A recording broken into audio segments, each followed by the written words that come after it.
Sir, வரலாறு காணாத தேர்தல் நடந்திருக்கு அப்படின்னு சொல்லக்கூடிய அளவுல வாக்குப்பதிவு அதிகரித்திருக்கு அப்படின்னு சொல்றாங்க.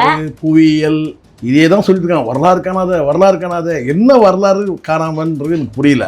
பர்சன்டேஜ் வேற, வாக்கு எண்ணிக்கை வேறமா. சார், நீங்க விசில் புரட்சி செஞ்சீங்களா இல்ல விஜய் புரட்சி செஞ்சீங்களா? நான் ரெண்டு புரட்சியுமே நான் பண்ணவே இல்லை. என்ன சார் தப்பு பண்ணிட்டீங்க? இங்க பாருங்க, அமைச்சரவை பட்டியலே வந்துச்சு சார். இப்போ என்னதான் ஆட்சி மாற்றமே ஒரு புதிய அமைச்சரை திமுகவோ அல்லது அண்ணா திமுகவோ அமைக்குதுன்னு வச்சுங்க. இவங்க என்ன செய்வான்னு கேட்டிங்கன்னா இவங்க தனியாகவே கூட பார்த்தீங்கன்னா இத்தனை சதவீதம் நாங்கள் வாக்கு வாங்கியிருக்கிறோம், நாங்கள் தனியாக ஒரு மந்திரி சபை அமைக்கிறோம், நாங்கள் அந்த மந்திரி சபை பனையூர் இயங்கும் அப்படின்னு கூட சொல்லலாம். மிகப்பெரிய ஒரு எழுச்சி ஏற்பட்டு குடும்பங்களாக வாக்களிச்சு இவர் முதலமைச்சர் ஆயிட்டாருன்னு வச்சுங்க. மற்ற ஸ்டேட்லயும் இதே மாட்டாருன்னு சொல்றீங்களா? சான்ஸே கிடையாது. ஏன் எப்படி சொல்ல? விஜயால வாக்குப்பதிவு இன்க்ரீஸ் ஆச்சுன்னு சொல்றதே முட்டாள்தனமானது. அதுக்கு என்ன ஆதாரம் இருக்கு? அப்படி பாத்தீங்கன்னா ஆர்ப்பரிப்பு இல்லன்றீங்க. கிடையாது. கமலஹாசனுக்கு எப்படி ஒரு ஆளு பாத்தீங்கன்னா அரசியலுக்கு வந்த போது ஒரு ஆளு அதை விட கொஞ்சம் கூடுதலா இருந்துச்சு, டபுளா இருந்துச்சுன்னு சொல்றீங்க. அப்ப ஓட் பர்சன்டேஜ் இன்க்ரீஸ் ஆகாதுன்னு எப்படி? அதுதான் நான் திருப்பி சொல்றேன் பாருங்க. சரி, இப்போ விஜய் முதல்வர் ஆவாரா இல்ல எதிர்கட்சி தலைவர் ஆவாரா அப்படின்ற ஒரு ரெண்டுமே நடக்காது. அப்படி ஒரு கற்பனை உலகத்துல வாழ்ந்துட்டு நான் சொல்றேன்மா. ஆதவர்ஜனா தரப்புல இருந்து ஒரு தகவல் சொல்லியிருக்கிறாங்க. என்னன்னு கேட்டீங்கன்னா, இல்ல நம்ம பாத்தீங்கன்னா 130 தொகுதிக்கு மேல நம்ம வெற்றி பெற மாதிரி இருக்கு அப்படின்னு சொல்லி ஏதோ ஒன்று சொல்லியிருக்கலாம் போல. அது உண்மையான தகவல் பாத்தீங்கன்னா சிலது உளவுத்துறை கிட்ட கேட்பாங்கம்மா. ஜானுக்கு அந்த தொடர்பு இருக்கு. பூத்துக்கு ஒரு 4-5 பேரை உட்கார வைக்க முடியாதா? அப்ப பூத்துல உட்காரத்து கூட ஆள் இல்லாம இருந்தாங்கம்மா. அப்ப என்ன பெரிய கட்சி? எல்லா தேர்தலையும் ஒரு சில இடங்கள்ல இதெல்லாம் நடக்கணும். இப்போ சினோரா அசோக் பாத்தீங்கன்னா பண்ண அடிச்சாட்டி உங்களுக்கு தெரியும்ல, ஒரே அமகலம் பண்றான், என்ன சேகர் பாபு இப்படி அடிச்சிட்டாரு பிடிச்சிட்டாரு, இதெல்லாம் எல்லா தேர்தலையும் பாத்தீங்கன்னா ஒரு 4 இடத்துல இது நடக்குமா. ஓட்டுப்படி தூக்கிட்டு போன கதெல்லாம் நடந்திருக்கு. கலங்கரை சொந்தங்களுக்கு அன்பு வணக்கம். இன்று நம்மோடு நேர்காணலில் இணைந்திருப்பவர் சேகுவரா ஜெய்சங்கர் அவர்கள். வணக்கம் சார். வணக்கம். நலமா இருக்கீங்களா? நலமா இருக்குமா சார். வரலாறு காணாத தேர்தல் நடந்திருக்கு அப்படின்னு சொல்லக்கூடிய அளவுல வாக்குப்பதிவு அதிகரித்திருக்கு அப்படின்னு சொல்றாங்க. புவியியல் இதே தான் சொல்லிட்டு இருக்காங்க. வரலாறு காணாத என்ன வரலாறு காணாமன்றது எனக்கு புரியல. பர்சன்டேஜ் வேற, வாக்கு எண்ணிக்கை வேறமா. முதல்ல அது புரிஞ்சுக்கணும். வரலாறு காணாத சொல்லிட்டு. சார், நீங்க விசில் புரட்சி செஞ்சீங்களா இல்ல விஜய் புரட்சி செஞ்சீங்களா? நான் ரெண்டு புரட்சியுமே நான் பண்ணவே இல்லை. என்ன சார் தப்பு பண்ணிட்டீங்க? இங்க பாருங்க, அமைச்சரவை பட்டியலே வந்துச்சு சார். இது நான் பார்த்தேன். செம்ம காமெடி. அதாவது இவங்க என்ன சொல்றதுன்னு தெரியல. எது நடந்தாலும் நல்லது நடந்தால் அது என்னால் தான் நடந்ததுன்றது, கெட்டது நடந்தால் அது திமுகவால் தான் நடந்துன்றது, இந்த பைத்தியத்தில் வச்சு நம்ம எப்படி சமாளிக்கிறது ஒன்றும் புரியவே இல்லை. நான் பார்த்தேன். அது அமைச்சரவை பட்டியலே வெளியிட்டாங்க. அப்போ அவ்வளோ கான்ஃபிடென்ட்டா சொல்லாங்க, கான்ஃபிடென்ட்டாக இருங்க. நான் சொல்கிறேம்மா, இது எல்லாமே இது ஒரு வகையாக அந்த மக்களை இப்படியே ஓட்டுறது. இது இப்போ நான் இன்னொன்று கூட நான் நடக்கும் பாருங்களேன். இது நடக்குதா இல்லையான்னு நீங்களே சொல்லுங்கள் சார். நீங்கள் சொன்னீங்க சார், அதுவும் நடந்துருச்சு. நீங்கள் இப்போ என்னதான் ஆட்சி மாற்றமே ஒரு புதிய அமைச்சரை திமுகவோ அல்லது அண்ணா திமுகவோ அமைக்குதுன்னு வச்சுங்க. ஒரு பேரளவுக்கு சொல்கிறேன். அது எந்த கட்சியும் இருக்குது, சரிங்களா? அது இன்னொரு ஒரு வாரத்தில் தெரிய போகுது.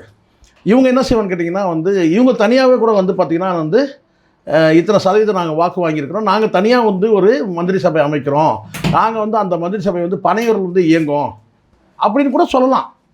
அதுக்கு தான் முன்னாடியே அமைச்சர் அப்படி கூட சொல்லலாம். நல்ல அமைச்சரா தான் சார் தேர்ந்தெடுக்கிறாங்க. விஜய் மகளிர் நலன் மற்றும் குழந்தைகள் மேம்பாடு சார். ஆதவர்ஜனா செய்தி விளம்பரம் சார். புசி ஆனந்த் போக்குவரத்து துறை சார். மரிய வில்சன் உயர்கல்வித்துறை. முக்கியமான நபர்களுக்கெல்லாம் நல்ல அதுவும் விஜய்க்கு போய் மகளிர் நலனும் இது மகளிர் நலன் குழந்தைகள். அதுல வேற யாராவது அவங்களுடைய கற்பு கரசிக்கு ஏதாவது கொடுத்துருக்காங்களா? அது இல்லையா? இல்ல சார். கஷ்டம். ஒருவேளை அவங்க டெபுட்டி சிஎம் ஆகலாம். இல்லை, டெபுட்டி சிஎம்ல அது வேற ஏதாவது இந்த விபச்சார தடுப்பு இருக்குல்ல, விபச்சார ஒழிப்பு, விபச்சார தடுப்புக்கு வேணா கூட ஓரளவு அவங்க கற்பு கரசிக்கு அப்படி ஒரு துறையை உருவாக்கி சார் அவங்க விசில் புரட்சி செஞ்சாங்களா இல்லையா சார்? நான் சொல்கிறேன் ஒரு விஷயம் நல்லா புரியும். விசில் புரட்சி என்பது வேற, இங்கே விஷில் புரட்சின்றது வேற. அது முதல்ல புரிஞ்சிடும். அதனால் இவங்க சொல்கிறதெல்லாம் இந்த விசில் புரட்சி நம்ம பார்த்துட்டு தானே இருக்கிறோம், சரிங்களா? இங்கே விசில் புரட்சியே கேள்விக்குறியாயிடுச்சு தான். அதையும் நம்ம பார்க்க தான் செய்கிறோம். ஒரு விஷயம் நல்லா புரியுதுமா.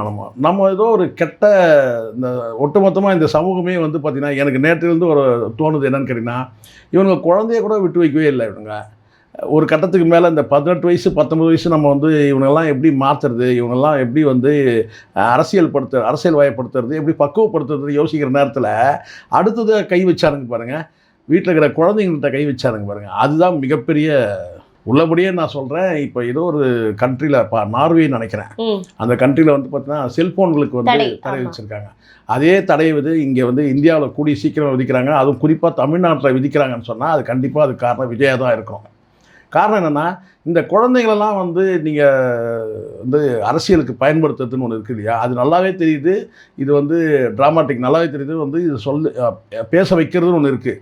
குழந்தைங்களை பேச வைக்கிறது தான் இது. அந்த குழந்தைங்க பேச வைக்கிறத வந்து பார்த்தீங்கன்னா, நீங்கள் அதை வந்து மீடியாவில் நீங்கள் ஸ்ப்ரெட் பண்ணும்போது அது யாரெல்லாம் கை குழந்தைங்க யாரெல்லாம் வந்து கையில் செல்ஃபோன் வச்சுருக்க குழந்தைங்க இருக்காங்களோ அவங்களுக்கு எல்லாமே வந்து இதே மாதிரி இது ஒரு வகையான வந்து என்ன சொல்கிறது, பிரெயின் வாஷ் தான் இது. சில மூலச்செலவு பண்ணுறது தான் இது குழந்தைங்கள. இது ஸ்கூலில் வந்து எந்த மாதிரி ரியாக்ஷன்ஸை உருவாக்குன்றது தெரில. ஸ்கூல் டீச்சர்ஸுங்க வந்து எந்த மாதிரி மனநிலையில் இருப்பாங்க, இவங்களை கண்டிக்கிற மனநிலையில் இருப்பாங்களா, இல்லை இவங்களை ஊக்குவிக்கிற மனநிலையில் இருப்பாங்களான்றது வந்து மிகப்பெரிய வந்து என்ன சொல்கிறது, நிறைய வந்து இது சம்மந்தமாக வந்து பேச வேண்டிய சூழல் இருக்குது. இது எங்கே போய் முடியுன்றது தெரியல. இது வந்து இப்படி ஒரு மோசமான ஒரு போக்கு இது இங்கே சக்ஸஸ் ஆகிடுச்சுன்னு வச்சுக்கோங்களேன். இது வந்து இதன் மூலமாக வந்து மிகப்பெரிய ஒரு எழுச்சி ஏற்பட்டு வந்து குடும்பங்களாக வந்து வாக்களித்து இவர் முதலமைச்சராக ஆகிட்டாருன்னு வச்சுங்க, ஒரு வார்த்தை சொல்கிறேன். மற்ற ஸ்டேட்லேயும் இதே வந்து மாட்டாருன்னு சொல்கிறீங்களா? சான்ஸே கிடையாது. இல்ல, நான் சொல்றது வாக்கு சதவீதம் அதிகரிச்சது விஜயாலயான்னு முதல்ல கிடையாது. வாக்கு சதவீதம் இன்க்ரீஸ் ஆனது சொல்றது பாத்தீங்களா, அது ஒவ்வொரு வருஷமும் நடக்கிறது. நீங்கள் ஒரு வருஷமும் நீங்கள் வந்து வந்து நியூ ஓட்டர்ஸ் வந்து வாக்களிக்கும் போது பார்த்தீங்கன்னா ஒரு 20 லட்சம் வாக்குகள் வந்து டிஃபரன்ஸ் ஆகும். அதாவது வந்து ஏற்றம் பெறும். அந்த வகையில் தான் இது வந்து ஏற்றம் பெற்றிருக்கு. கடந்த முறை 27 லட்சம், இந்த முறை வந்து 19 லட்சம் வேணா சொல்லலாம், குறைஞ்சிச்சுன்னு வேணா கூட சொல்லலாம். இது முட்டாள்தனமானது கேட்டால் பெர்சன்டேஜையும் வாக்கு எண்ணிக்கையும் நீங்கள் வந்து ஒன்றா சேர்த்து பார்க்காதீங்க. பெர்சன்டேஜ் வந்து இருக்கிற பெர்சன்டேஜில் வந்து பார்த்தீங்கன்னா இத்தனை பெர்சன்டேஜ் வாக்களிக்கிறது எஸ்ஐஆர் ஒரு காரணம். எஸ்ஐஆரில் வந்து ஒரு அவேர்னஸ் ஏற்பட்டிருக்கு. என்ன கேட்டீங்கன்னா, வாக்களிக்கிறது வந்து நம்ம கன்ஃபார்ம் பண்ணிக்கலாம், நமக்கு வாக்கு இருக்கா இல்லையா முதல்ல அதை கன்ஃபார்ம் பண்ணிப்போம். ஏன்னா எஸ்ஐஆர் கொண்டு வந்து ஒரு குளறுபடி பண்ணானுங்க. நம்மக்கிட்ட வந்து பார்த்தா நம்ம வந்து உள்ளபடியே நம்ம அப்ளிகேஷன் போய் சேர்ந்து அது அதாவது அந்த லெட்ஜரில் நம்ம நேம் இருக்கா இல்லையா வாக்களித்து நம்ம வந்து பார்த்தீங்கன்னா கன்ஃபார்ம் பண்ணிப்போம். அது ஒரு காரணமாயிடுச்சுங்க. இப்போ அது ஒன்று. அது கடந்து வந்து பார்த்திங்கன்னா இப்போ இந்த தேர்தலில் வந்து பார்த்திங்கன்னா ஐடி நிறுவனங்கள் வந்து பார்த்திங்கன்னா வந்து விடுமுறை வந்து அறிவித்து விடுமுறையை டிக்ளேர் பண்ணிட்டாங்க, லீவ் டிக்ளேர் பண்ணி. ஏன்னா அங்கே ஐடியில் பொறுத்த வரைக்கும் வந்து இந்த விடுமுறை வழங்குறதுல ஒரு சிக்கல் இருக்குது. பெரும்பாலும் வந்து கேட்டினா இரவு பணியில் தான் வந்து பார்த்தீங்கன்னா இவங்க ஈடுபடுவாங்க. அப்போ தான் வந்து மேலை நாடுகளில் வந்து பார்த்தீங்கன்னா பகல் பணி இருக்கும் இந்த டைம் டிஃபரன்ஸுக்காக. இப்போ இவங்க என்ன செய்யணுங்கன்னா, பகலில் போய் வாக்களிச்சுட்டு நாம் இரவு வந்து டியூட்டிக்கு வரணுமான்றது. இப்போ லீவே விட்டாச்சு, ஊருக்கு போகிறவங்க கூட ஊருக்கு போயிட்டு வாங்கன்னு சொல்லிட்டு. அப்போது புலம்பெயர்ந்து வாழக்கூடிய ஐடி நிறுவனமாக இருக்கட்டும், ஏன் பெட்டி கடை வரைக்கும் டீ கடை வரைக்கும் எடுத்துங்க, எல்லாமே வந்து விடுப்பு வந்து கிட்டத்தட்ட வந்து பந்த் மாதிரி இருந்துச்சு. ஏறக்குறைய டீ கிடைக்கல, வந்து பார்த்தீங்கன்னா சாப்பாடு கிடைக்கல, வந்து டிஃபன் கிடைக்கல, அப்படி அடிப்படை வந்து பார்த்தீங்கன்னா தேவைகள் கூட இல்லாத வந்து எல்லாமே மூடிருச்சு எல்லா கடைகளும். அது ஒரு வகையில் வந்து ப்ளஸ் ஆகிடுச்சு இந்த வாக்கு இன்க்ரீஸ் ஆகிறதுக்கு. ஒன்று எஸ்ஐஆர், இன்னொரு வந்து பார்த்தீங்கன்னா இந்த விடுப்பு. இதை தாண்டி வந்து நியூ ஓட்டர்ஸ்ன்றது வந்து பார்த்தீங்கன்னா ஒவ்வொரு வருஷமும் நியூ ஓட்டர்ஸ்ன்னு சொல்லிட்டு ஒரு 6 7 லட்சம் வந்து வாக்காளர்கள் வந்து பார்த்தீங்கன்னா புதிய வாக்காளர்கள் வந்து 10 லட்சம் வாக்காளர் கூட வந்த வரலாறுலாம் இருக்குது. அப்போ இது எல்லாம் சேர்ந்து தான் வந்து ஒரு 19 லட்சம் வாக்குகள் தவிர விஜயால வந்து இந்த வாக்குப்பதிவு வந்து இன்க்ரீஸ் ஆச்சுன்னு சொல்றதே வந்து முட்டாள்தனமானது. அதுக்கு என்ன ஆதாரம் இருக்கு? அப்படி பாத்தீங்கன்னா கிடையாது. ஒரு மெல்லிய அலை வீசிட்டான்னு கேட்டீங்கன்னா, அந்த டிவிக்கேன்னு ஒரு புதிய கட்சி இருக்கு, அந்த அந்த புதிய கட்சிக்கான அந்த அலை இருக்கு இல்லையா. அப்போ புதுசாக உங்களுக்கு தெரியும், இப்போ தமிழ்நாடு முழுவதும் ஒரு வருஷமும் வந்து பார்த்தீங்கன்னா பல கட்சிகள் உருவாகுது. அப்போல்லாம் வந்து பார்த்தீங்கன்னா அந்த மெல்லிய வந்து ஒரு அலை கிடையாது. ஆனால் இந்த முறை கேட்டால் ஒரு நடிகர் என்ற முறையில் கமலஹாசனுக்கு எப்படி வந்து ஒரு அலை வந்து பார்த்தீங்கன்னா அரசியலுக்கு வந்தபோது ஒரு அலை, அதை விட கொஞ்சம் கூடுதலாக இருந்துச்சு, டபுளாக இருந்துச்சு. அந்த அலைன்றது வந்து பார்த்தீங்கன்னா ஏதோ ஒரு ஆழி டபுளாக இருந்துச்சுன்னு சொல்கிறீங்க. அப்போ ஓட் பர்சன்டேஜ் இன்க்ரீஸ் ஆகாதுன்னு எப்படி? அதுதான் நான் திருப்பி சொல்கிறேன் பாருங்க. இந்த காரணிகளுக்கெல்லாம் கடந்து போன முறை 27 லட்சம் வாக்குகள், இந்த முறை 19 லட்சம் வாக்குகள் வந்து அதுவும் ஒரு காரணின்னு வேணால் சொல்லுங்க. ஆனால் அது மட்டுமா காரணின்னு சொல்லக்கூடாது. இப்போ நீங்கள் அடிஷனலாக வேணால் சொல்லுங்கள். என்னன்னு கேட்டிங்கன்னா வந்து இந்த நியூ ஓட்டர்ஸ் ஓட்டு வந்து பார்த்தீங்கன்னா அப்படியே மொத்தமே வந்து பார்த்தீங்கன்னா விஜய் கிட்ட போயிடுச்சுன்னா சொல்லாதீங்க. அப்போ நியூ ஓட்டர்ஸில் வந்து பார்த்தீங்கன்னா அஜித் ரசிகர்கள் யார் வாக்களிச்சிருப்பாங்க? ரஜினிகாந்த் ரசிகர்கள் நியூ ஓட்டர்ஸ் தாங்க. அவங்க யாருக்கு வாக்களிச்சிருப்பாங்க? சிவகார்த்திகேயனுடைய ரசிகர்கள் வாக்களி யார் ஓட்டு போட்டிருப்பாங்க? அதுதான் மாற்றி போட்டிருப்பாங்க. அந்த மாற்றம் வந்து பார்த்தீங்கன்னா அது வந்து செதறலாம் வாக்குகள். ஒருத்தர் வந்து பார்த்தீங்கன்னா நியூ ஓட்டர்ஸ் வந்து பார்த்தீங்கன்னா அவங்க ஃபேமிலி சர்க்கிளில் இருந்து ஏடிஎம்கில் இருந்தாங்கன்னா அவங்களுக்கு வாக்களிக்கிறது, அல்லது இந்த சைடில் வந்து பார்த்தீங்கன்னா டிஎம்கே வாக்களிக்கிறது, அல்லது சாதி சார்ந்து வாக்களிக்கிறது, இப்படி நடந்துருக்கலாம். நாம் தமிழுக்கும் வாக்களிச்சிருக்கலாம். ஸோ இது வந்து நீங்கள் வந்து இந்த நியூ ஓட்டர்ஸ் அத்தனை பேரும் அப்படியே வந்து விஜய்க்கு மொத்தமாக போட்டாங்கன்னா நீங்கள் சொன்னால் அது தவறு. நியூ ஓட்டர்ஸ் வாக்குகளில் வந்து பார்த்தீங்கன்னா ஒரு கணிசமான வாக்குகள் போட்டுக்கலாம். நான் வெறும் சினிமா நடிகர் ரசிகர்ன்றமா அப்போ எல்லாருக்கும் ரசிகர்கள் இருக்கிறாங்களே. அஜித் ரசிகர்கள் யாருக்கு வாக்களிச்சிருப்பாங்க? சரி, இப்போ விஜய் எவ்வளோ பர்சன்டேஜ் தான் சார்? இல்லை, எனக்கு தெரிஞ்ச 12% ஒரு 15% வந்து பார்த்தீங்கன்னா உத்தேசமாக நான் சொல்கிறேன். 15 தாண்டி போகிறதுக்கான வாய்ப்பு இல்லை. இது வந்து நான் சொல்கிறது ஓவரால். இப்போ ஒரு தொகுதியில் 5% வாங்கியிருப்பார், ஒரு தொகுதியில் 8% வாங்கியிருப்பார், ஒரு தொகுதியில் 10% வாங்கியிருப்பார், ஒரு தொகுதியில் 12% வாங்கியிருப்பார். சென்னை போன்ற பெருநகரங்களில் வந்து பார்த்தீங்கன்னா வந்து 18-20% வாங்கியிருக்கிறாங்க. 2வது பிளேஸ் கூட போகிறதுக்கான வாய்ப்பு இருக்கு. அப்போ நீங்கள் சராசரியாக நீங்கள் மொத்தமாக நீங்கள் எடுத்துங்க. பல கிராமங்கள்ல கட்சி ஆரம்பிச்சதே தெரியல. எம்எல்ஏ ஆக மாட்டாங்க யாரும். எம்எல்ஏ யாரும் ஆக மாட்டாங்க. இவரு வேணா ஆவார், விஜய் ஆவார். சென்னையிலையும் வந்து பார்த்தீங்கன்னா வந்து ரெண்டுமே நகர்ப்புறம் இருந்தனால விஜய் வந்து 2 தொகுதியிலும் வெற்றி பெறதுக்கான வாய்ப்பு இருக்கு. ஏன்னா நான் நேற்றைய தினம் காலையில் கூட வந்து ஸ்பெசிஃபிக்காக பல பேர் விசாரிக்கும் போது பார்த்தீங்கன்னா சில பணப்பட்டு வழக்கெல்லாம் நடந்தால் கூட வந்து பார்த்தீங்கன்னா விஜய் குறைஞ்சபட்ச வாக்கு வித்தியாசத்துலையாவது வந்து பார்த்தீங்கன்னா பெரம்பலூர் ஜெயிச்சுவார்னு தான் சொல்கிறாங்க. அது காரணம் இவர் முட்டி போட்டது, குப்பரடிச்சு விழுந்தது, கடைசி நேர சீன்லாம் இருக்குது இல்லையா, அதெல்லாம் வந்து நடந்ததுனால விஜய்க்கு 2 தொகுதியும் வந்து வாக்கு வந்து ஜெயிச்சிருவான். ஆனால் கூட இருக்கிறலாம் ஜெயிப்பான்லாம் நீங்கள் சொல்லாதீங்க. இவங்க எல்லாமே மண்ணை கவ்வாங்க. காரணம் என்னன்னு கேட்டிங்கன்னா திமுகவுக்கு வந்து பார்த்தீங்கன்னா இவங்கெல்லாம் சென்னையிலே மையப்படுத்தி நின்று தப்புமா. முதல்ல ஃபஸ்ட்டு பாயிண்ட்டு நம்ம வந்து இப்போ பாயிண்ட் எடுத்து கொடுத்துக்காக சொல்லலை. இவங்க எல்லாருமே வந்து கேட்டால் பிரச்சாரத்துக்காக வந்து பிரச்சார பலம் இருக்கும். அதாவது தலைவர் வந்து பார்த்திங்கன்னா நம்ம தொகுதியில் பிரச்சாரம் பண்ணுறதுக்கு வசதியாக இருக்கும், நாம் சேர்ந்து தலைவரோட பயணிக்கு வசதியாக இருக்குன்றதுக்காகவே இவங்க என்ன பண்ணிட்டாங்கன்னா சென்னையிலேயே முகாமிட்டாங்க. இவங்க எல்லாருமே 3 பேருமே 4 பேருமே மரிய வில்சன் பாக்குறீங்க. ஆனா சென்னையில வந்து வாக்குகள் அதிகமா இருக்குன்ற ஒரு கணக்கு அப்படி இல்லை. நான் பாருங்க, நீங்க இப்போ நீங்கள் ஒத்துக்கிறீங்களா? அப்போ உங்களுக்கு நகர்ப்புறத்தில் மட்டும் தான் நீங்கள் இருக்கிறீங்க. மாவட்டத்தில் எளிதா போய் அவங்கள இல்லை. இவங்க பிளான் பண்ணது என்னன்னா தலைவர் பிரச்சாரத்துக்கு வரணும், மற்ற மாவட்டங்களில் அனுமதி வாங்குறது இந்த போகிற சிக்கலாக இருக்கும். நீங்கள் டி நகரில் நின்றுங்க, நீங்கள் வில்லிவாக்கத்தில் நின்றுங்க, நீங்கள் எக்மோரில் நின்றுங்க, நீங்கள் ஆர்கே நகரில் நின்றுங்க, மற்றவங்களை பற்றினா கவலைப்படவே இல்லை. இதுதான் சத்தியமான உண்மை. அவர் நாமக்கல் அவர் நின்னாருன்னு கேட்டால் அவர் வந்து பார்த்தீங்கன்னா வந்து சாதிய பார்வையோடு அப்படி போயிட்டார். யார்? அருள்ராஜ். இல்லைன்னா அவர் கூட பார்த்தீங்கன்னா சென்னையில் ஏதாவது தொகுதியில் நின்று இருக்கலாம். அவர் வேற ஒரு கணக்கில் போயிட்டார். இப்போ நான் சொல்ல வர்றது என்னன்னா இவங்க எல்லாருமே நின்றுக்குன்னா பிரச்சாரத்துக்கு தலைவர் வந்து அப்படியே ரவுண்ட் அடிக்கிறது ஈஸியாக இருக்கும். 2 முறை 3 முறை தலைவர் வந்து ரவுண்ட் அடித்தாலே நம்ம வந்து ஜெயிச்சிடலாம். நம்ம போய் டிஸ்ட்ரிக்டில் போய் மாட்டிக்கிட்டோன்னு வச்சுக்கோங்க. ஒருத்தன் போய் அழுகுறான் பாருங்க ஸ்ரீரங்கத்தில் போய் நின்றுட்டு. எது? ஏன்னா இவர் வந்து ஐயர். ஸ்ரீரங்கத்தில் போய் நின்ன உடனே ஐயருங்க ஒருத்தெல்லாம் அப்படியே போட்டுருவாங்க, வாரி போட்டுருவாங்க. யாருக்கு? அந்த ரமேஷ்னு ஒரு பையன் இருக்கான்ல, கடைசியில் வந்து கண்ணீர் விடுறான் பாருங்க, தலைவர் பிரச்சாரத்துக்கே வரல, நான் அம்போன்னு விட்டாங்க. ஸோ இது மாதிரி அதுதான் நான் சொல்ல வரேன். இது ஒரு கணக்கில் நின்னாங்கம்மா இவங்க. ஆனால் தேராது, அப்பவும் கூட தேராது. காரணம் கேட்டினா சென்னை வந்து கோட்டை, ஜெயலலிதாவே அசைக்க முடியாத ஒரு கோட்டை அது. அதனால் நீங்கள் வந்து பார்த்தீங்கன்னா இந்த வாக்கு நான் அதனால தான் நான் மீண்டும் சொல்கிறேன், திரும்ப சொன்னால் தான் உங்களுக்கு என்னென்னா இங்கே வந்து நடிகர்ன்ற அந்த அந்தஸ்து மட்டும் வச்சிங்கன்னா இங்கே அஜித்துக்கு ரசிகர்கள் இருக்கிறாங்களே, சிவகார்த்திகேயன் ரசிகர் இருக்கிறாங்களே, சூர்யாவுக்கு ரசிகர் இருக்கிறாங்களே, அதெல்லாம் அதுக்கெல்லாம் வாய்ப்பு கிடையாது.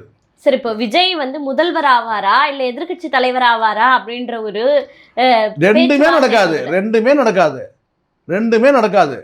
அப்படி ஒரு கற்பனை உலகத்துல வாழ்ந்துட்டு நான் சொல்றேம்மா. எனக்கு ஒரு எதிர்ப்பலை இருக்கா இல்லையா சார்? யாருக்கு எதிர்ப்பலை? ஆளுங்கட்சிக்கு எதிர்ப்பலை இருக்கு, விஜய்க்கும் அலை இருக்கு. அந்த அலை எப்படி இருக்குன்னு கேட்டிங்கன்னா அலையில் வந்து பார்த்தீங்கன்னா எல்லாமே அலை தான்மா. கரையில் வந்து பார்த்தீங்கன்னா வந்து சேரும்போது இப்படி வரும் பார்த்தீங்களா, வந்து சேரும்போது பார்த்தீங்கன்னா அதை மெல்லிய அலையாக வரும், காலை நினைக்கிற மாதிரி வரும். நீங்கள் கரையில் நின்னீங்கன்னா ஒரு 20 அடி தூரத்தில் போய் இறங்கி நீங்கள் அலையில் நிற்கும் போது அலைகள் வந்து அடிக்கணும், பிடிச்சி தள்ளுற மாதிரி இல்லையா? அந்த மாதிரி அலை இல்லை. நீங்கள் கரையில் நின்னீங்கன்னா வந்து பார்த்தீங்கன்னா அப்படியே மெதுவாக அப்படியே வந்து உங்கள் காலை டச் பண்ணிட்டு போது பாருங்கள், அந்த மாதிரி அலைனா எல்லாமே அலை தான். சுனாமி அலை கூட அலை தான். அப்படியே ஒரு கப்பலே தள்ளுற அளவுக்கு அலை இருக்குது, பனை உயரத்துக்கு அலையெல்லாம் இருக்குது. இந்த அலை வந்து காலை வந்து தொடும் பார்த்தீங்களா, அந்த மாதிரி அலை தான் இது. இது எதிர்ப்பலையும் அப்படி தான். ஒரு அலை வந்துட்டு போயிட்டு இன்னொரு அலை வரும் பார்த்தீங்களா, அதோட கொஞ்சம் ஸ்பீடாக வரும். ஒரு அலை நீப்பிங்க, ஒரு அலை வந்து காலை தொட்டுட்டு போயிடும். இன்னொரு அலை வந்து பார்த்தீங்கன்னா அதோட கொஞ்சம் வேகமாக வந்து பார்த்தீங்கன்னா நம்ம காலில் இருக்க மண் அரிக்கும்.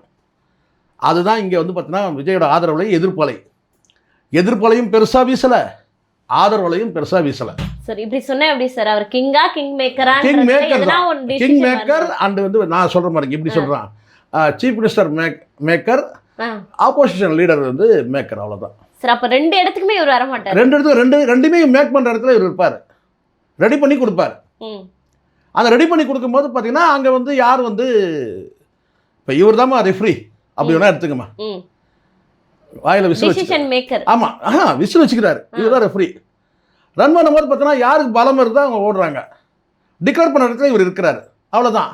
அப்ப சார் அவ்வளவு ஸ்ட்ராங்கா டிக்ளேர் பண்ணார்ல சார், திமுக தான் எதிரின்னு, வாக்குகளை பிரிக்கலையா? இல்ல, திமுக தான் வந்து பார்த்தீங்கன்னா வாக்குகளை பிரிச்சாரு. யாருடைய வாக்குகள் பிரிச்சாருன்னா, திமுக தான் நான் எதிரி, திமுக தான் நான், என் எதிரி திமுக தான், என் எதிரி திமுக தான், என் எதிரி திமுக தான் சொல்லும் போது ஏற்கனவே வந்து பார்த்தீங்கன்னா என் எதிரி திமுக தான், என் எதிரி திமுக தான் அதிமுக சொன்னாங்க பார்த்தீங்களா, அங்க வந்து பார்த்தீங்கன்னா அந்த குரல் எடுபடாம வீக் ஆயிடுச்சு. அப்போ வந்து வாக்காளர்களுக்கு அதிமுக ஆதரவாக வாக்களிக்கணும்னு கேட்டிங்கன்னா அவருக்கு போகிறத விட இவருக்கு போட்டுடலாம். யாருக்கு போகிறத விட திமுக, அதான் சொன்னா வந்து சாரி எடப்பாடிக்கு போகிறத விட இவருக்கு போடலாம், இவர் நல்லா எதிர்க்கிறாருங்க அவரை, அப்படி ஆயிடுச்சு. எடப்பாடி வந்து எதிர்த்தாரு. எப்படி எதிர்த்தாருன்னு கேட்டிங்கன்னா உதயநிதி எதிர்த்தாரு. அவங்களுக்குள்ள இந்த சண்டை இருந்துச்சு. ராத்திரியில் அவர் வந்து யாருக்கு கால் போட்டார், யாருக்கு இவர் யார் காலில் விழுந்தார், அவர் யாருக்கு கால் போட்டார், இந்த மிகப்பெரிய ஒரு என்ன சொன்ன கேட்டால் வந்து ஒரு அறிவுபூர்வமான திட்டங்கள், என்ன போய் திட்டங்கள் செஞ்சாங்க, எவ்வளோ ஊழல் செஞ்சாங்க, எவ்வளோ பாலியல் குற்றங்கள் நடந்தது, எவ்வளோ லாக்அப் டெத்து நடந்தது, எவ்வளோ வந்து பார்த்தீங்கன்னா அட்ராசிட்டி நடந்தது திமுக ஆட்சி, அதை எடுத்து பேசுவீங்களா இல்லையா? அதை எடுத்து பேசணும், அதெல்லாம் செய்யணும்.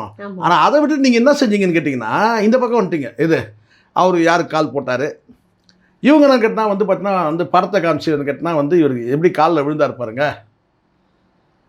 பிரச்சாரத்தோட முனைப்பு வேறு மாதிரி ஆயிடுச்சு.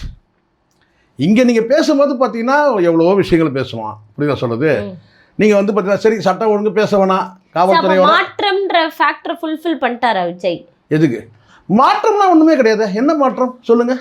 அவங்க அந்த அரசியல் தானே. மாற்றம் ஒன்றே ஒன்று தான் பண்ணாங்க. மாற்றம் ஒன்று கேட்டினா அவங்க வந்து 2000 ரூபா கொடுக்குறேன்னா இவர் வந்து 2500 ரூபா சொன்னார், புரியுது. அது பெரிய மாற்றம் கிடையாது. அது 2000 ரூபா 2000 ரூபா சொன்னார். அவங்க வந்து பார்த்தீங்கன்னா வந்து 2000 ரூபா சொன்னாங்க, இவங்களும் 2000 ரூபா சொன்னாங்க. 2 பேருக்கும் மாற்றமான கேட்டால் 500 மாற்றம்னாரு. அது பெரிய மாற்றம் கிடையாது. இன்னொரு மாற்றம் வந்து பார்த்தீங்கன்னா நடக்கவே இல்லை உண்மையிலே. அது என்ன மாற்றம் சொல்லுங்கள் பார்ப்போம். அந்த மாற்றம் நடந்துருக்கணும். உள்ளபடியே நீங்கள் என்ன செஞ்சுருக்கணும், இந்த இடத்துல வந்து பார்த்தீங்கன்னா டாஸ்மாக் வந்து பார்த்தீங்கன்னா வந்து 2 கட்சியுமே மௌனமாக இருக்கிறாங்க, அவங்க டாஸ்மாக் கொண்டு வராங்க. நான் வந்து டாஸ்மாகை மூடி காட்டுறேன் பாருங்க, அப்போ தெரியும் இந்த விஜய் யாருன்னு. நான் டாஸ்மாகை மூடி காட்டுறேன், வந்து பல பெண்கள் வந்து விதவை ஆவதை தடுப்பேன், போதைக்கு அடிமையாகக்கூடிய வந்து ஒரு சொசைட்டியை தடுப்பேன் அப்படின்னு ஏதாவது மாற்றமாக பேசியிருந்தா பரவாயில்ல. அதுக்கு நீங்கள் மௌனமாக இருந்த, அவங்களும் மௌனமாக இருந்தாங்க, நீங்களும் மௌனமாக இருந்தீங்க. இதில் என்ன ஒரே ஒரு விஷயம் என்னன்னா, அவங்க பண்ணதே இவர் பண்ணதுன்னு கேளுங்க. அந்த திமுகவும் அதிமுக பண்ணதை இவர் பண்ணாது என்னன்னு கேட்டிங்கன்னா வாக்குக்கு பணம் கொடுத்தாங்க, இவரும் பணம் கொடுக்கல, அவ்வளோதான். கொடுத்துருக்காங்க சார் நிறைய. இல்லை பணம் கொடுக்கல. எனக்கு தெரிஞ்சு வந்து பார்த்தீங்கன்னா வந்து அந்த மரிய வில்சன் ஒரு அவரும் ஆதவர்ஜுனா தொகுதியில் ஒரு சில தொகுதிகளை வந்து பணம் கொடுத்துருக்குறாங்க. தமிழ்நாடு முழுவதும் அப்படி நம்ம எடுத்துக்கூடாது, நல்லா புரிஞ்சுங்க. ஒரு பணப்பட்டுவாடை வந்து தமிழ்நாடு முழுவதும் பணப்பட்டுவாடை வந்து பண்ணுவாங்க. அந்தந்த தொகுதியில் இருக்க எம்எல்ஏக்கள் ஒரு குறிப்பிட்ட பகுதியை எடுத்துகிட்டு பணப்பட்டுவாடை இருந்து அது வந்து திமுக தரப்பில் நடந்திருக்கு, அதிமுக தரப்புலேயும் நடந்திருக்கு. ஆனால் விஜய் தரப்பில் நடக்கல. விஜய் இன்னும் பர்டிகுலராக நான் சொல்லுவேன் கேட்டீங்கன்னா திருச்சியிலையும் வந்து பெரம்பூர்லையும் போட்டியிட்ட இடத்துல வந்து பார்த்தீங்கன்னா பணப்பட்டுவாடை நடக்கல. இது வந்து அந்த தலைமை தாண்டி வந்து நடந்திருக்குது.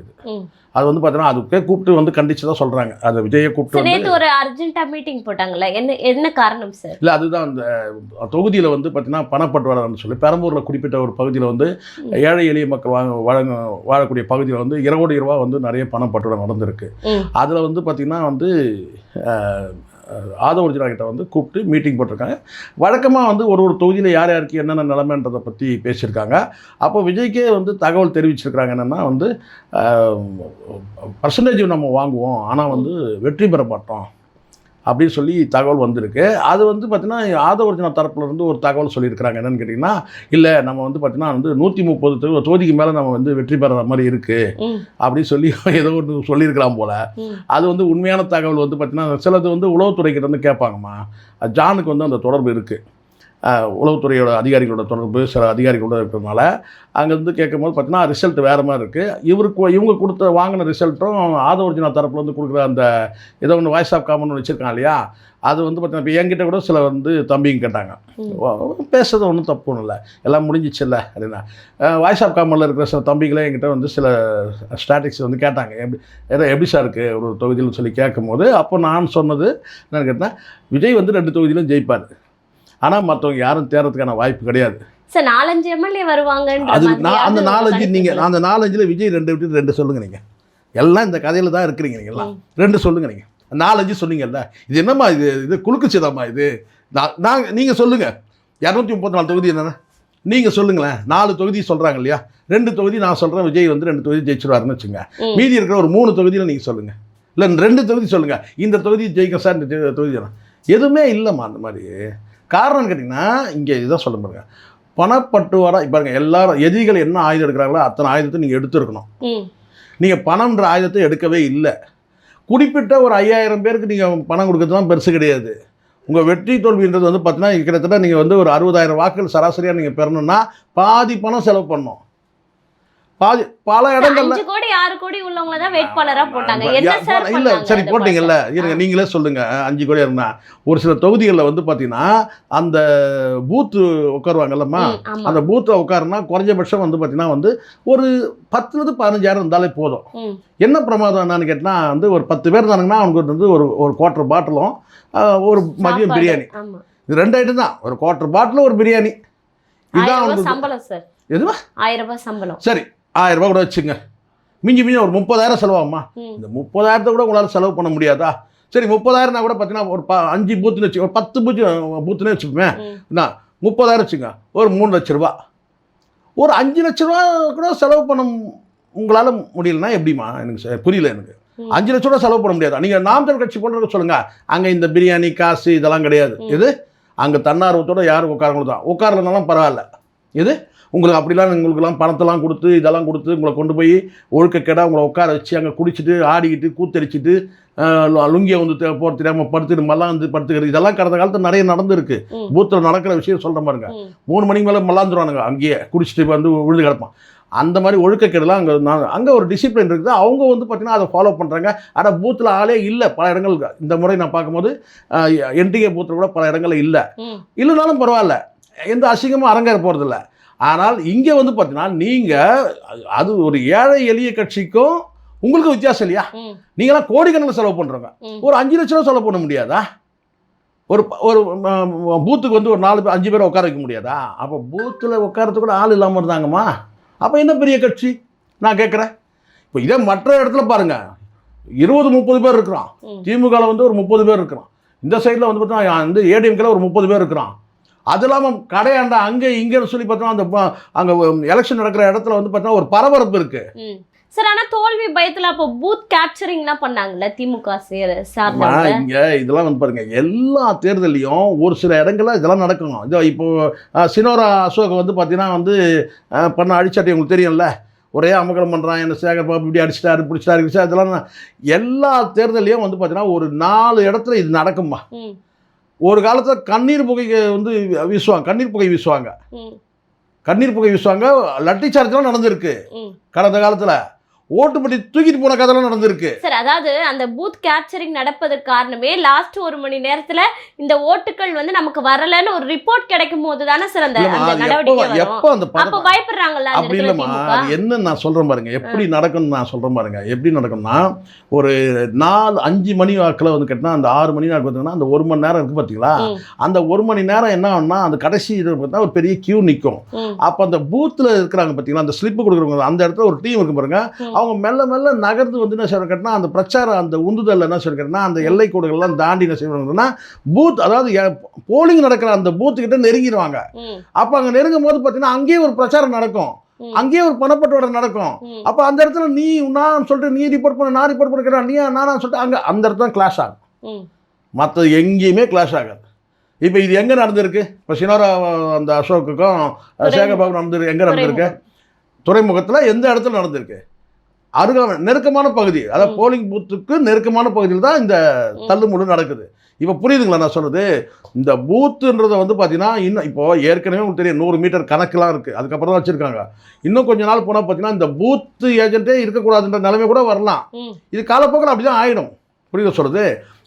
நான் சொல்கிறதுக்குன்னா இந்த தேர்தல் வந்து பெரிய அசம்பாவிதம் எதுவும் நடக்கலாமா? நீங்களே வந்து நான் கடந்த காலத்தை நான் பார்க்கும்போது பார்த்தீங்கன்னா ஏதாவது பெரிய கலாட்டா நடந்துச்சா, லட்டி சார்ஜ் நடந்துச்சா? ஏன் ஜெயலலிதா பீரியடில் கூட நடந்த அந்த லட்டி சார்ஜி வந்து ஓட்டே இல்லை போங்க அப்படி சொல்லி வந்து பார்த்தீங்கன்னா வந்து சொன்ன மாதிரியும் ஒரு பெரிய கும்பல் ஓட்டு இல்லாமல் திரும்புகிற அப்படிலாம் நடக்கவே இல்லை. ஸோ இது வந்து நான் வந்து பெரிய மோசமான ஒரு தேர்தலாக நான் பார்க்கவே இல்லை. கூடுமான 99% அமைதியாக தான் நடந்துச்சு. அங்கே ஒன்று இங்கே ஒன்றுமா நடக்கும் வந்து பார்த்தீங்கன்னா அது வந்து உண்மையிலேயே வருத்தமான விஷயம் கேட்டால் ஒரு போலீஸார் வந்து பார்த்தீங்கன்னா வந்து அது ஏதோ வேறு ஏதோ பிரச்சனை போல. அந்த யாரோ ஒருத்தர் வந்து எக்ஸ் சர்வீஸ்மேன் வந்து ஒரு போலீஸ்காரை வந்து அதை ஏதோ கத்தியில் வந்து வெட்டிட்டாரோ குத்திட்டாரு சொன்னாங்க. அது ஒன்று தான் வந்து பார்த்தீங்கன்னா குறிப்பிட்டு சொல்ல முடியாத ஒரு இது. அது கூட வந்து பார்த்தீங்கன்னா அதனால ஏதோ மென்டல்னு சொல்கிறாங்க, அவன் கத்தியில் குத்தின நபர். ஸோ அந்த மாதிரி வந்து இந்த மாதிரியான வந்து பார்த்தீங்கன்னா வந்து சம்பவம் வந்து அங்கே ஒன்றுமா இங்கே ஒன்றுமா நடந்தவரை ஒரு பெரிய அளவில் வந்து பார்த்தீங்கன்னா கலவரம் ஏற்படுற மாதிரி எலெக்ஷன் நிறுத்துகிற மாதிரி எங்கே நடந்துச்சா? இந்த இடத்துல வந்து மறு வாக்குப்பதிவு இங்கே வந்து பார்த்தீங்கன்னா வந்து கள்ள ஓட்டு போட்டாங்க, இல்லை வந்து பார்த்தீங்கன்னா இந்த இடத்துல வந்து பார்த்தீங்கன்னா வந்து அமைதியற்ற சூழல் கேட்டால் மக்கள் வாக்களிக்க வரல, அந்த மாதிரி எதுவுமே நடக்கவே இல்லை. தேர்தல் புறக்கணிப்புன்னு ஒன்று நடந்திருக்கு. அது நம்ம பார்த்தோம், வேங்க நாங்கள் நிறைய அது அந்த மக்களுடைய வந்து பார்த்தீங்கன்னா எண்ணம் உரிமை, அது நம்ம மதிப்பளிக்கணும். அதை வந்து கிரிட்டிசைஸ் பண்ண முடியாது, தப்பு அப்படிலாம் சொல்லக்கூடாது. அவங்கக்கிட்ட இருக்கிற கடைசி ஆயுதம், அந்த ஆயுதத்தை அவங்க வந்து பயன்படுத்துகிறாங்க. அது வெட்கக்காரான செயல். உண்மையிலேயே இந்த அரசுகள் வந்து யோசிக்கணும். அதை இனி இந்த மாதிரியான சம்பவம் நடக்கக்கூடாது. அப்படியே நடந்தால் கூட பார்த்தீங்கன்னா அது உரிய முறையில் நடவடிக்கை எடுத்து தண்டிக்கப்பட்டால் தான், நியாயம் கிடைச்சா தான் இது போன்ற நிகழ்வு நடக்காது. ஆனால் அது வந்து அவங்க அது செய்தது தவறு, வாக்களிக்காதது வந்து குற்றம் அப்படின்னு சொல்லி அவங்க மக்களை வந்து பார்த்திங்கன்னா நம்ம வந்து இங்கே வந்து காயப்படுத்த முடியாது. அவங்களுடைய கடைசி அவங்ககிட்ட இருக்கிற அந்த ஆயுதத்தை அவங்க பயன்படுத்த முடியும். அப்பா வந்து அதை பண்ணுறாங்க. இது வந்து அந்த ஆயுதத்தையே மாற்றாக பயன்படுத்திருக்கலாம். இல்லைம்மா, மாற்றுனா நீங்கள் என்ன சொல்ல வரீங்க புரியுது. இப்போ நீங்கள் குறிப்பிட்ட ஒரு கட்சிக்கு வந்து பார்த்தீங்கன்னா வந்து ஆளுங்கட்சிக்கு வாக்களிக்காமல் எதிர்கட்சி வாக்களிக்க சொல்லலாம். இல்லை இந்த எதிர்கட்சி வாக்களிக்காமல் கேட்டால் வேற ஒரு கட்சிக்கு வாக்களிச்சலாம். ஆனால் அவங்க என்ன சொன்ன கேட்டினா இந்த வாக்குரிமையே வந்து நாங்கள் மறுக்கிறோம், இந்த வாக்கே நாங்கள் வந்து பார்த்தீங்கன்னா இப்போ நோட்டா கூட போடலை, இப்போ அவங்க நோட்டாக்கு போட்டிருக்கலாமே வந்து, சரிங்களா? அப்போ நாங்கள் வாக்களிக்க அந்த வாக்குரிமையே எங்களுக்கு வேண்டாம் அப்படின்றது வந்து பார்த்தீங்கன்னா அப்படி நம்ம எடுத்துக்கணும். ஏன் இப்போ அவங்க ஏன் நாம் தமிழ் கட்சி வாக்களிக்கலை, அவங்க ஏன் வந்து அதிமுக வாக்களிச்ச மாற்று கட்சி வாக்களிச்சிருக்கலாமே, டிவிகேக்கு வாக்களிச்சிருக்கலாமே, ஏன் ஆளுங்கட்சிக்கு தானே வந்து பிரச்சனை, திமுக தானே பிரச்சனை, அவங்களுக்கு வாக்களிக்காமல் மாற்றி வந்து வாக்களிச்சிருக்கலாமே அப்படின்னு நீங்கள் வந்து கேட்கலாம். அவங்க என்ன சொல்கிறாங்கன்னா எந்த அரசியல் கட்சியுமே எங்களுக்கு வந்து வேண்டாம், இந்த வாக்குரிமையே எங்களுக்கு வந்து பார்த்தீங்கன்னா நாங்கள் மறுக்கிறோம் அப்படின்னும் போது பார்த்தீங்கன்னா அகில இந்திய அளவில் ஒரு கவன ஈர்ப்புக்கு போகுமா? இது சாதாரண விஷயம் கிடையாது. இது ஒட்டுமொத்தமா ஒரு சார், அப்ப இது திமுகவுக்கு ஒரு மிகப்பெரிய எதிர்ப்பாக இருக்குல்ல சார்? இப்போ சொல்லுங்க சார், முதல்வர் வேட்பாளர் யாராவது? கண்டிப்பா நான் சொல்றேமா, இந்த தேர்தலில் வந்து பார்த்தீங்கன்னா டிவிக்கே வந்து கண்டிப்பாக வந்து பார்த்தீங்கன்னா வந்து ஆளுங்கட்சியும் கிடையாது, எதிர்கட்சியும் கிடையாது. நீங்கள் ஆளுங்கட்சி எதிர்கட்சியை உருவாக்குற இடத்துல தான் வந்து டிவிக்கே இருந்ததாக தான் என்னுடைய பார்வை. அதில் நான் வந்து உறுதியாக நிற்கிறேன். ஒரு 12% 13-15% வர்றோம். அது தாண்டி போகிறதுக்கான வாய்ப்பு இல்லை. நீங்கள் தொகுதி வாரியாக சொன்னீங்கன்னா ஒரு சில தொகுதியில் 20% வரும். நீங்கள் தொகுதி வாரியா ஓவரால் 20% வந்தால் எப்படியும் அவங்க ஒரு எம்எல்ஏ ஆக கிடையாது. அது எப்படி ஆகிடும்? மற்ற வந்து பார்த்தீங்கன்னா வந்து கூட்டணியோடு நிற்கிறாங்கல்ல, 28% 30%, அவங்க நிலைமை என்ன ஆகும்? 16 கட்சி கூட்டணி என்ன ஆகும்? 26 கட்சி கூட்டணி என்ன ஆகும்? 20% வந்துட்டாலே ஜெயிச்சிடும்னு கேட்டிங்கன்னா அப்போ 26% வந்தவங்க அவங்க என்ன பண்ணுவாங்க? இவர் எம்எல்ஏ பதவி இவரை ஏற்றுக்க சொல்லி விட்டுருவாங்களா? கிடையாது. அதனால கேட்டிங்கன்னா அந்த இடத்துல வந்து என்ன நடக்கும்னு கேட்டிங்கன்னா வந்து போலிங் அதிகமாக, அதாவது 20% வாங்கின இடத்துல என்ன நடக்குன்னு கேட்டிங்கன்னா யார் வந்து அந்த இடத்துல வலிமையானவங்க, யாரை வந்து தள்ளக்கூடிய இடத்துல இருக்கிறாங்க, இரண்டாவது சக்தி யார்? அவங்க எதிர்கட்சி. முதன்மை சக்தி யார்? அப்போ 25%. இப்போ இப்படி எடுத்துங்க, ஆங்கிலத்தில் ஒரு வார்த்தை சொல்லுவாங்க, பெஸ்ட் அமாங் ஃபெயில்னு சொல்லுவாங்க. என்ன தெரியுமா மீனிங்? என்ன தெரியுங்களா? எல்லாருமே அங்கே காலி. இது அதில் வந்து பார்த்திங்கன்னா வந்து யார் வந்து 34 மார்க் எடுத்துக்காரோ அவர் பாஸ். இப்போ 34 மார்க் வந்து டிஎம்கே அப்படி எடுத்துங்க. இது நீங்கள் சொல்லுவீங்க எனக்கு சார் அப்போ வந்து எப்படி சார் அவங்க 34 மார்க்கு. அப்போது ஏடிஎம்கே 32 மார்க்கு. அப்போ டிவிக்கேவும் மார்க் வாங்கியிருக்கு, அது 30 மார்க். இப்போ எல்லாருமே ஃபெயில். இப்படி நான் சொல்கிறது. அப்போ ஃபெயில் ஆனதில் யார் பெட்டர்? அது டிஎம்கே 34%. அதனால பொறுத்திருந்து பார்க்கலாம், நம்ம என்ன நடக்குதுன்னு பார்க்கலாம். கண்டிப்பா சார். நடப்பு கால அரசியல் குறித்து பல்வேறு தகவல்களை பகிர்ந்துக்கிட்டீங்க. தொடர்ந்து பேசுவோம். நன்றி. நன்றி.